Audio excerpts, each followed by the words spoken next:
암 환자들에게서 가장 많이 듣는 질문 중에 하나가 무엇을 먹어야 하나요? 입니다. 사실 대부분의 환자분들이 채식이 좋다는 사실을 알고 있습니다. 그런데 왜 자꾸 물어볼까요? 암 주치의께서 항암 치료 중에는 무엇이든 가리지 말고 잘 먹으라고 강조했기 때문이기도 하겠지만 사실은 환자 본인이 고기나 생선을 좋아하기 때문입니다. 채식이 좋다고 하는데 육식 습관을 버리기 어려우니까 자꾸 질문하는 것입니다.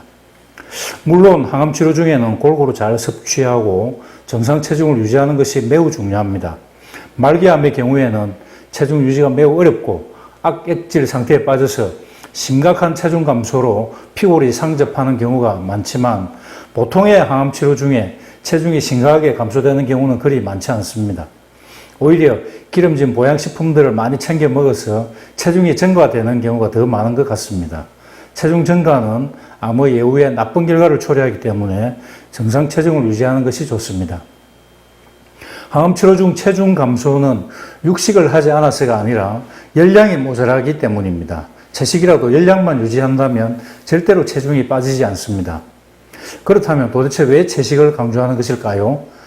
채식이 좋기도 하지만 육식이 나쁘기 때문입니다. 오늘날 우리가 즐겨 먹는 소, 돼지, 닭들은 모두 공장식 축산, 즉 밀집 사육으로 생산되고 있습니다.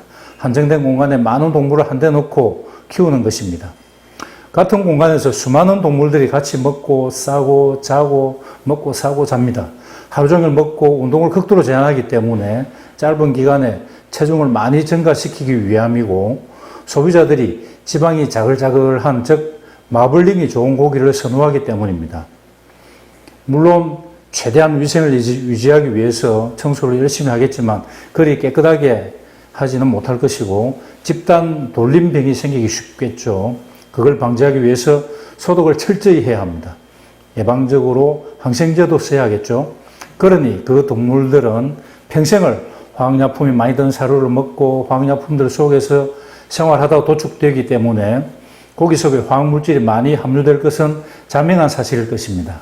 물론 식물이라고 화학약품들로부터 자유로운 것은 아니지만 식물은 잘 씻어서 화학약품들을 떨쳐낼 수 있지만 고기는 그럴 수 없기 때문에 문제가 되는 것입니다. 실제로 고기의 소비량의 증가와 암 발생률은 정확하게 비례하고 있습니다. 과거 30년 전만 해도 우리나라에서 고기를 먹을 기회는 거의 없었습니다. 암도 매우 드물었습니다. 요즘에는 하루 3끼 중 고기를 안 먹는 경우가 거의 없을 정도로 자주 먹습니다.